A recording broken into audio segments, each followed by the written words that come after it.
कि उनका ये कहना है कि जो हमारी लागत है वो बढ़ती चली जा रही है, हमें नुकसान हो रहा है। क्या पाकिस्तान इस तरह के हालात में अभी ईज ऑफ डूइंग बिजनेस नहीं है? उन्होंने बाकी लोगों ने ये बताया है कि कारोबार की ऐसी की तैसी है। मैंने कहा यार आप लोग तो कीमतें बढ़ाए चले आ रहे हैं और पैसे ले रही थी बैंकों से कि हमारे पास ऑर्डर पूरा करने की मजीद गुंजाइश नहीं है। बिल्कुल वही हरकत जो है, और मैं लफ्ज इस्तेमाल कर रहा हूँ, हरकत। पाकिस्तान में हम मजीद कारोबार जारी नहीं रख सकते।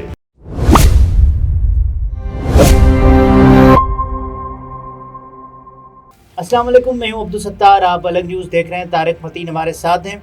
आज दिन भर आपकी नज़रों के सामने ये खबरें चलती रहीं कि शेल पेट्रोलियम कंपनी ने अपने तमाम शेयर्स फरोख्त करने का ऐलान कर दिया है पाकिस्तान में। Shell petroleum company Shell Pakistan के 77% शेयर्स की मालिक है। शेल ने यह फैसला क्यों किया? इस फैसले से पहले कुछ आसार नजर आए थे। अजराह मजाक ऑन अ लाइटर नोट। हुआ ये कि हमारे एक दोस्त ने शेल की जो पंप के ऊपर होता है ना, जब बड़ा सा बोर्ड होता है और एक छत होती है ज़बरदस्ती हर पंप की, तो उसकी एक तस्वीर शेयर की। तो जो वहाँ पर साइन लगा हुआ था उसमें एस का जो लेटर था उसके पीछे वाली जो बत्तियां थी वो बुझ गई थी। अच्छा। तो वो साइन नजर आ रहा था हेल। अच्छा। तो शेल ने ये फैसला इसलिए किया है। लेकिन बहरहाल शेल ने ये फैसला इसलिए किया है कि उनका ये कहना है कि जो हमारी लागत है वो बढ़ती चली जा रही है, हमें नुकसान हो रहा है। पाकिस्तान में हम मजीद कारोबार जारी नहीं रख सकते। गालिबन पाक अरब जो पैपको है जी, उसके भी जो शेयर्स हैं इनके, उसमें से भी ये लोग निकल रहे। पाक अरब पाइपलाइन कंपनी उसमें से भी ये लोग निकल रहे हैं। 26% शेयर्स हैं जी। तो ये एक बहुत बड़ी कंपनी, इनका ये कहना है कि हम ये फरोख्त कर देंगे, उसके बाद पाकिस्तान में हमारे पंप्स, हमारे ऑपरेशंस उसी तरह जारी रहेंगे। लेकिन हम निकल रहे हैं, कंपनी निकल रही है। तो इसका मतलब क्या है? आप लोग अपने मुल्क में जो कर रहे हैं करें, संभालें। हम बैरून मुल्क वाले हम इन हालात में कारोबार नहीं कर सकते। अच्छा, आपको याद होगा पीटीआई दौर में एक इस्तिलाह बड़ी मारूफ हुई थी, ईज ऑफ डूइंग बिजनेस, जिसमें हमारी रैंकिंग भी ग्लोबल रैंकिंग खासी बेहतर हुई थी। क्या पाकिस्तान इस तरह के हालात में अभी ईज ऑफ डूइंग बिजनेस नहीं है? देखिए, ईज ऑफ डूइंग बिजनेस तो क्या मतलब, डूइंग बिजनेस ही, ईज तो अलग है ना, ईज तो हटाई दें।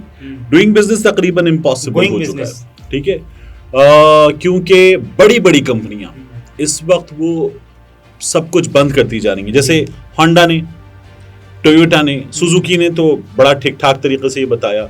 इसके बाद ये जो गंधारा टायर्स वाले हैं, रबर वाले हैं, इन्होंने अपने प्लांट्स लंबे लंबे अरसे के लिए बंद किए हैं।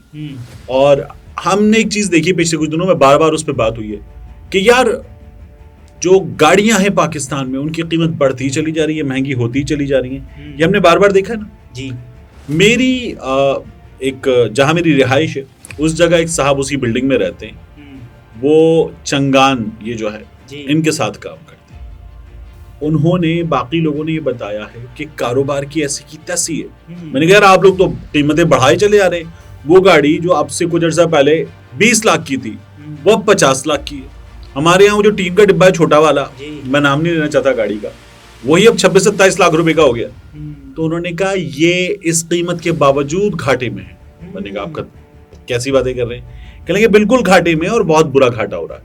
तो क्योंकि नंबर ऑफ यूनिट्स सोल्ड वो गिरता चला जा रहा है, तो पैसे कहां से बनाएगा बिजनेस? जब मार्च 2021 में शेल पाकिस्तान को जो मुनाफा हुआ था वो 4.4 अरब था और दिसंबर 2022 में 7 करोड़ 23 लाख नुकसान हुआ।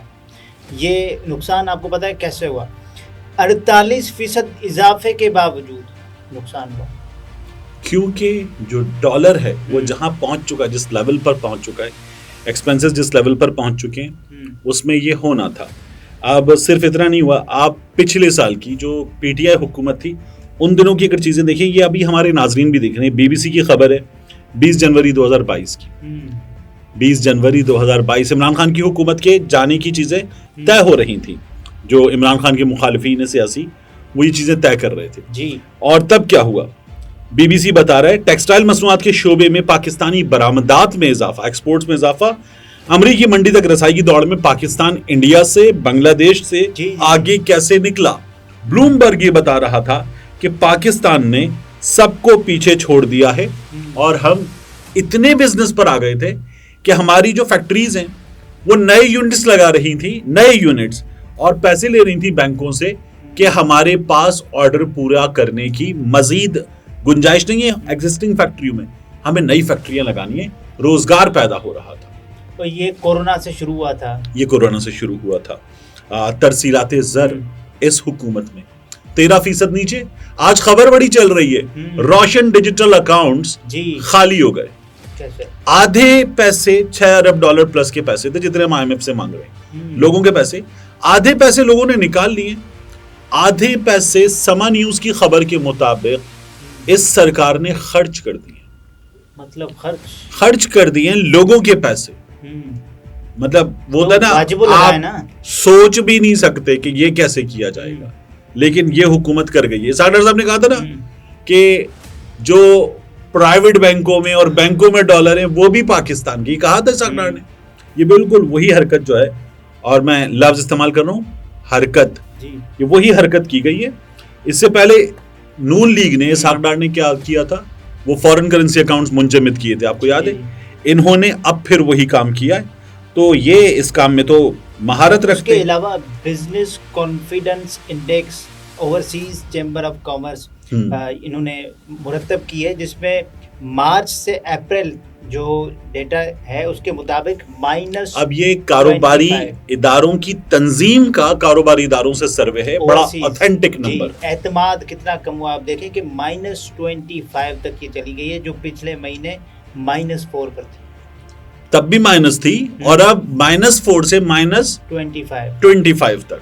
तो ये जो शहबाज शरीफ साहब और फजलुर रहमान बार बार बताते, इसको दुनिया में कोई पैसे देने को तैयार नहीं है, हमें पैसे देने को तैयार है दुनिया। एक ये जो डोनर्स कॉन्फ्रेंस वगैरह करवाई थी इन्होंने कि इस मुल्क से इतने, इस मुल्क से इतने, इस मुल्क से इतने, और बिलावल ने, जब वो इमरान खान साहब ने टेलीथॉन की थी, बिलावल ने चंद घंटों में दुनिया भर से पता नहीं इतने अरब खरब डॉलर क्या जमा कर लिए। कहाँ गए वो पैसे? वो बिलावल को पता होगा। हाँ, वो आए भी नहीं ना, आ रहे हैं पैसे, आ रहे हैं पैसे, आ रहे।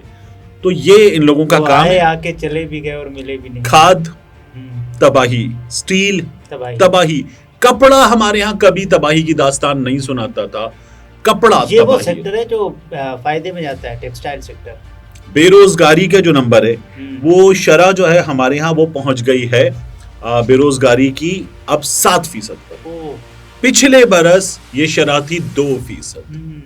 ये इस वक्त के हालात है।